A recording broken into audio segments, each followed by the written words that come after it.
The whole broadcast came about when Steve Malone approached me, and at first I thought he was joking because I just didn't quite see the relevance, but in hindsight I think it was a very clever idea, and I think the whole contrast of bringing the Bondi boys away from Bondi Beach into a different outback culture was really clever, and I think that's something that really came across in the TV program.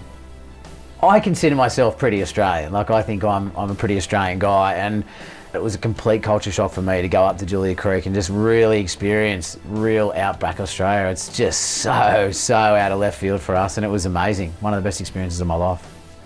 I didn't even know where Julia Creek was. I didn't even know it was in Queensland, so I had no idea what to expect. And to be honest, that made the whole thing that much more exciting, because even as a production crew, we were walking into foreign territory just as much as the Bondi boys. So I think in a lot of respects that made it appealing for all of us. The whole objective was to promote not only Julia Creek, but the whole Overlanders Way and that whole stretch of region from Townsville all the way to Mount Isa. But what we realised pretty early on in the piece was that, you know, we had a really good story here. The Dirt and Dust Festival was a lot more exciting than we had realised, and certainly the Bondi boys, as you can see in the program, they just embraced the whole spirit of the outback. And remarkably, rather than just being a sports program, it ended up getting on free-to-air prime-time television, and it's since gone into about 80 countries around the world. So yeah, it was amazing.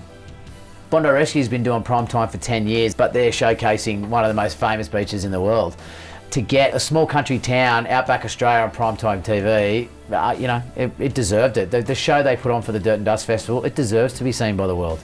It's the passion and the goodwill of so many people behind the scenes that make those events so successful. We wanted to go up there and support them and do the best we could to promote the outback to the world. And I think we all got caught up in that passion, and I think the program, you know, really shows that. Margie Reidy, Steve Malone, what they did for the Dirt and Dust Festival, creating it, putting it all together, I mean, it's a big event, and they've done an amazing job. I mean, Steve was onto us like white on rice. He flogged us like the dead horses that we were, but, you know, we were happy to do it, and look at the outcome. I mean, look what we got. We produced an amazing TV show.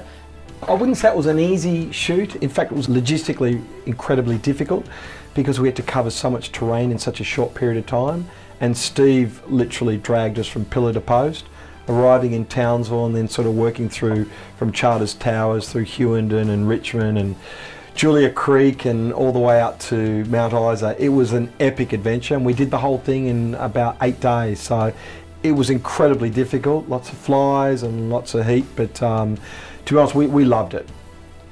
The Bondi Boys Outback Special has now been broadcast into about 80 countries around the world, reaching a household audience of probably 400 million households.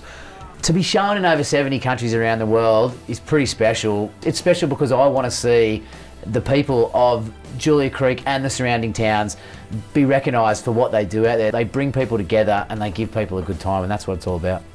Right now, the program's airing on National Geographic right across Asia Pacific. That's putting the program into over 55 countries. In our wildest dreams, we never expected the program to do that well. So it's something we're all really proud about. It's hard to quantify, but it's could be anywhere between $3 to $5 million, I believe, in media exposure for the Outback Queensland region. When you put together a TV show like that, it's not just Julia Creek that benefits it, it's the whole of Outback Australia. When the world gets to see what an amazing, beautiful place we've got, surely everyone has to benefit. All of the region benefits from this level of exposure. So sure, it promoted the event, but even more so, it put the region on the not only national map, but the global map. I think the program was a success just because it was a simple story. You had really grounded, popular characters. Even though they come from Bondi, they're very level-headed guys, and they're real and genuine, just like the Outback. And I think their story was a real story about a bunch of blokes leaving the beach and going on a voyage of discovery. And everything that they did on film was natural, was real, and their love for the place was genuine. There was nothing contrived about it. I just think that came across in the program, and I think audiences tend to relate to that. And it's also a part of the world that a lot of people don't know, and in many ways the audience got to know a part of the world through their eyes, and I just think that story worked really well.